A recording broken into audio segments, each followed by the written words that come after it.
प्रश्न एक, अर्थ के आधार पर वाक्य के कितने भेद हैं? उनके नाम लिखिए।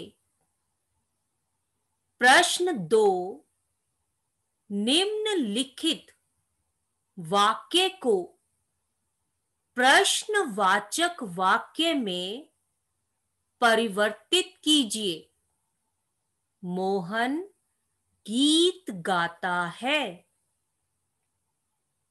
प्रश्न तीन, यदि वह मेरी बात मान लेता तो सुखी रहता। अर्थ के आधार पर वाक्य के भेद का नाम लिखिए। बच्चों, विराम का समय अब समाप्त हो चुका है। आशा है कि आपने उपर्युक्त प्रश्नों के उत्तर लिख लिए होंगे। पूछे गए प्रश्नों के उत्तर इस प्रकार हैं। उत्तर एक,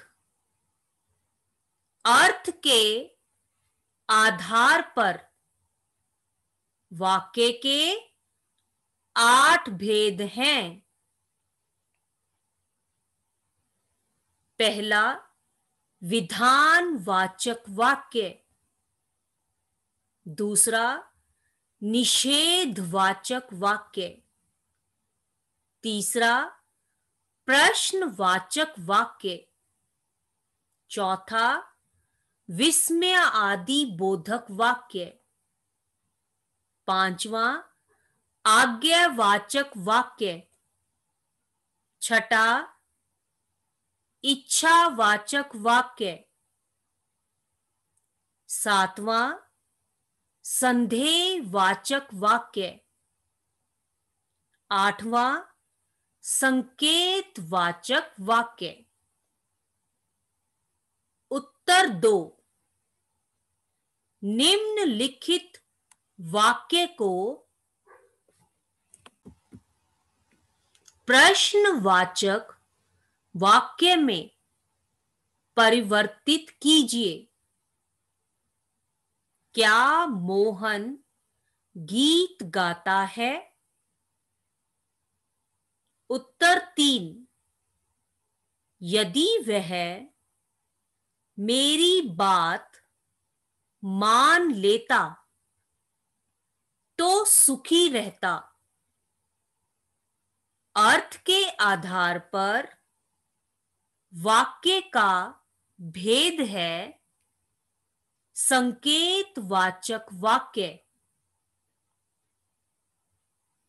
बच्चों, आज हम अपने इस कार्य को यहीं समाप्त करते हैं।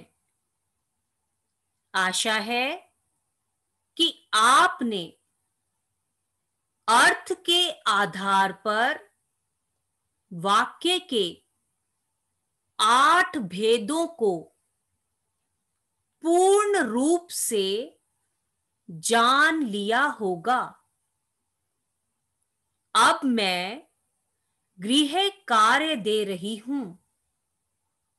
सभी छात्र दिए गए कार्य को अपनी अपनी व्याकरण की उत्तर पुस्तिका में लिखेंगे।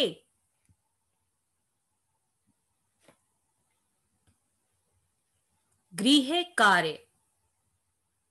सभी छात्र आज करवाए गए कार्य, वाक्य की परिभाषा, वाक्य के अंग एवं अर्थ के आधार पर वाक्य के 8 भेदों के नाम, परिभाषा एवं उदाहरण को अपनी अपनी व्याकरण की उत्तर पुस्तिका में लिखेंगे एवं याद भी करेंगे। सभी छात्र निम्नलिखित कार्य को पाठ की सहायता से स्वयं करने का प्रयास करेंगे।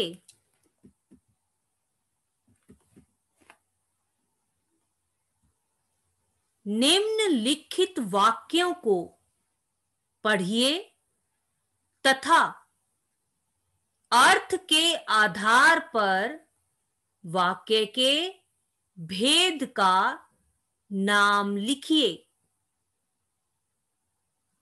पहला, ईश्वर तुम्हें दीर्घायु करे। दूसरा, संभवतः आज बाजार बंद है।